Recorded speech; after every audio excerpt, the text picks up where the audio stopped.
Assalamualaikum warahmatullahi wabarakatuh. Sahabat yang diberkahi Allah, kembali kita akan membahas tentang tema pejuang lunas hutang. Kali ini kita akan membahas tentang manajemen konflik. Teman-teman tentunya sudah tidak asing lagi dengan konfrontasi dengan para debt collector, dengan penagih yang semuanya berupaya menjatuhkan mental kita. Dan disinilah kita harus tahu bagaimana manajemen konflik ini harus kita siapkan.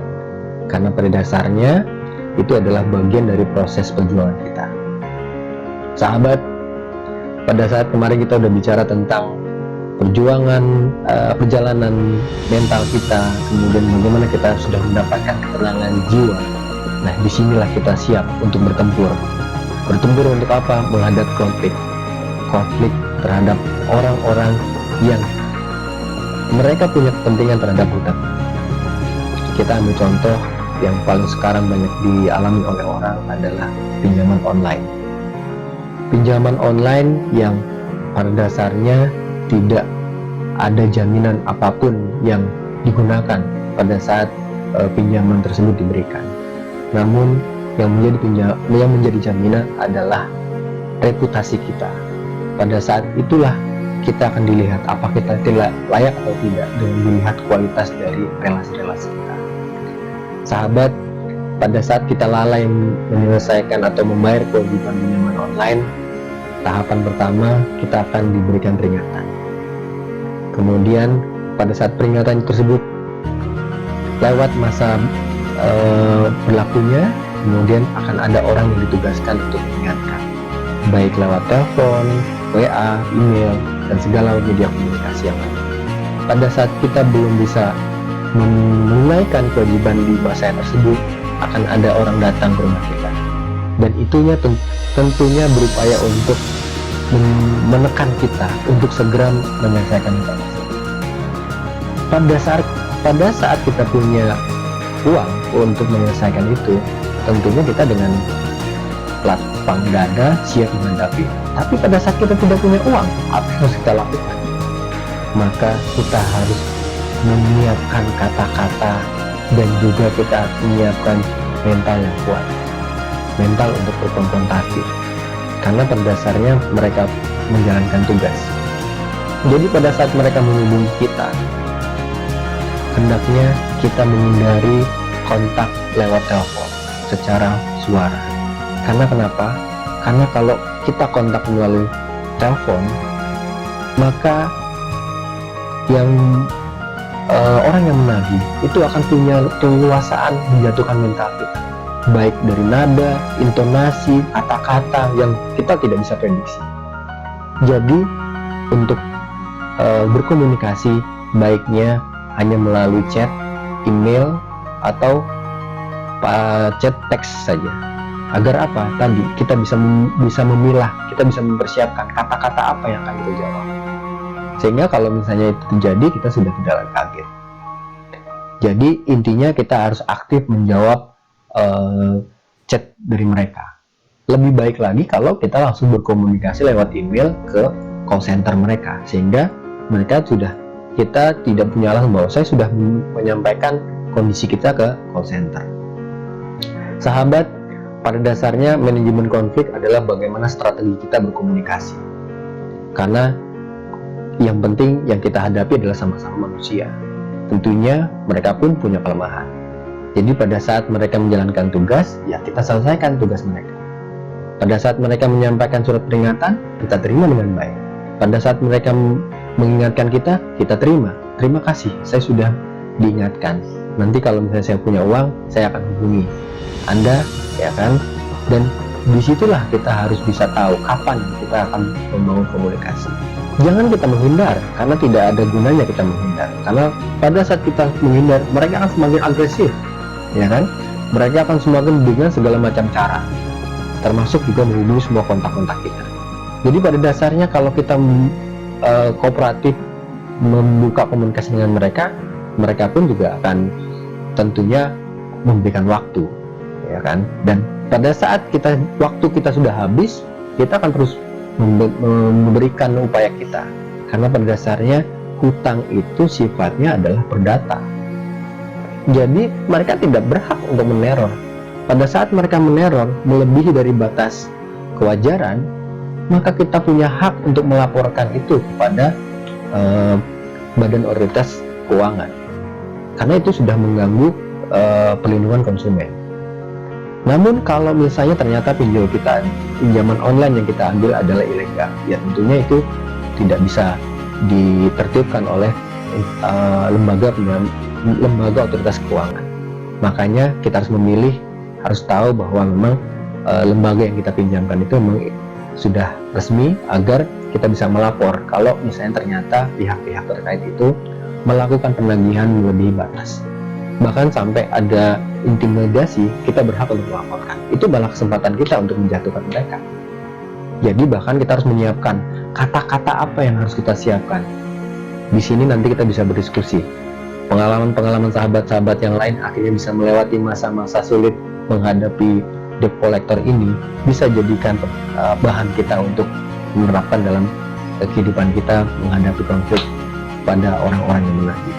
Tapi ingat, kita konflik bukan untuk lari dari tanggung jawab. Kita menghadapi konflik ini bukan kemudian kita meninggalkan kewajiban kita, bukan. Yang pasti kita berjuangkan untuk kita bebas dari bunga, kita bebas dari hal-hal yang berbau riba. Yang kita tunaikan adalah kewajiban kita membayar pokok. Dan kita juga akan selalu menyiapkan, menyisihkan rezeki yang kita peroleh untuk mengurangi kewajiban kita, agar kita bisa sedikit demi sedikit bisa menunaikan janji-janji kita kepada orang yang membutuhkan. Sahabat, pada dasarnya konflik itu akan selalu ada. Konflik itu tidak mungkin dihilangkan dalam setiap proses kehidupan kita. Namun yang terjadi, terkadang kita tidak siap. Terkadang kita sudah terbawa kondisi. Pada saat ada orang dengan wajahnya cukup garang datang ke rumah kita sudah ketakutan, ya kan? Khawatir kalau ada orang tersebut akan melukai kita.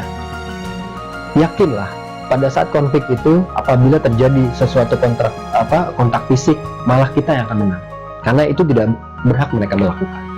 Pada dasarnya mereka hanya menyampaikan tugasnya untuk menagih, tapi tidak berhak untuk melukai atau bahkan menjatuhkan mental kita. Sahabat, konflik akan kita hadapin sedikit demi sedikit, dan lama-kelamaan kita akan terbiasa. Namun jangan kemudian kita tinggi hati dengan semua kita kemudian sombong. Pada dasarnya kita siap untuk menghadapi segala konsekuensinya. Jangan sampai kita kemudian tertekan, yang akhirnya kita rasakan adalah hati kita gelisah. Jadi saat kita mengetahui manajemen konflik, secara tidak sadar kita membuat benteng dalam diri kita. Kita membuat benteng dalam jiwa kita, sehingga setiap ada musuh yang berupaya mengganggu ketenangan jiwa kita sudah siap. Kalau perlu kita sudah mempunyai siap plan A, plan B, plan C, ya kan? Apa? Plan A kita siapin diri sendiri, kemudian plan B kita mungkin ada kawan, plan C-nya kita siapkan dokumen-dokumennya, ya kan? Kemudian plan D kita siapkan data-datanya. Kalau perlu disiapkan CCTV agar ada orang yang terlalu bisa dikatakan masuk ke dalam rumah kita tanpa kita kehendaki, itu udah masuk pasal, ya kan, masuk perkara orang tanpa persetujuan, tanpa izin. Bahkan kalau ada pengerusakan itu lebih baik lagi, ya kan. Pada saat itulah kita bisa dikatakan punya kesempatan untuk menjatuhkan mereka, sehingga kita punya negosiasi lebih kuat lagi. Sahabat, untuk yang berhadapan dengan para penagih hutang, mari kita sama-sama kembalikan diri kepada Allah, karena bagaimanapun tanpa izin Allah kita tidak akan punya kekuatan. Tanpa izin Allah kita tidak akan bisa menyusun kekuatan satu persatu demi satu. Saat awal kita menghadapi satu penagih hutang rasanya berat, datang yang kedua, wah lebih berat lagi. Tapi yang ketiga kita sudah terbiasa, kita sudah tidak kaget. Dan itu harus disampaikan kepada seluruh keluarga kita, agar keluarga kita tidak panik, agar keluarga kita tidak kemudian mereka menjadi tertekan. Jadi manajemen konflik ini tidak hanya untuk kita, tapi untuk seluruh keluarga kita yang ada di dalam lingkaran kita. Bahkan orang-orang yang ada di handphone kita yang ada kemungkinan akan dihubungi oleh penagih utang tersebut, sampaikan kesulitan kita dan kami proses seperti apa. Dan saya yakin kalau orang-orang itu memang mengerti Anda, mereka pun akan paham. Sampaikan saja, kalau ada yang menanyakan tentang kami, ya saya sampaikan, dan udah, jangan ditindaklanjuti dalam arti dilayani komunikasinya, karena pada dasarnya mereka akan terus masuk ke dalam jiwa kita melalui komunikasi sampai akhirnya kita tertekan dan memaksa kita untuk melakukan sesuatu yang pada dasarnya akan membuat kita semakin dalam. Contohnya, kita akan diminta untuk pinjam uang ke orang lain, kita akan diminta untuk pinjam dengan institusi yang lain. Akhirnya mereka hanya mengharapkan menyelesaikan kewajiban kita saat ini tanpa memikirkan bahwa itu akan membuat kita masuk ke dalam jurang yang lebih dalam. Sahabat, manajemen konflik tentunya akan membuat kita akan siap menghadapi perjalanan-perjalanan selanjutnya. Pada dasarnya, kita akan menyelesaikan kewajiban kita dengan sebaik-baiknya. Jadi, ini adalah upaya kita, bukan kita melarikan diri, bukan kemudian kita malah menyusahkan mereka, bahkan kemudian kita pinjam dengan berbagai macam aplikasi dengan menggunakan nama orang lain. Itu jangan sampai kita lakukan. Karena apa? Akhirnya kita berkonflik dengan orang-orang yang sebenarnya tidak bersalah. Kenapa tidak bersalah? Karena kadang-kadang kita meminjam pinjaman dengan nama orang lain yang ditagih-tagih, sedangkan uang itu yang kita gunakan. Itu yang tidak boleh, yang harus kita lakukan. Sahabat, manajemen konflik harus ditahu prioritasnya. Prioritas pertama adalah bagaimana kita menggunakan bisa dikatakan kemampuan kita yang seadanya. Kemudian kita skenario kedua, bagaimana kita menggunakan seluruh potensi yang ada yang kita miliki. Kemudian skenario ketiga, kita akan minta bantuan dari orang-orang sekeliling kita agar kita bisa menghadapi konflik. Seperti hanya peperangan, ada perangan udara, lewat laut, lewat darat, yang semuanya itu butuh kesenjataan. Jadi siapkan diri kita, siapkan hati kita, siapkan benteng kita dengan kembalikan kepada Allah. Demikian yang kami sampaikan. Wabillahi taufiq wal hidayah. Assalamualaikum warahmatullahi wabarakatuh.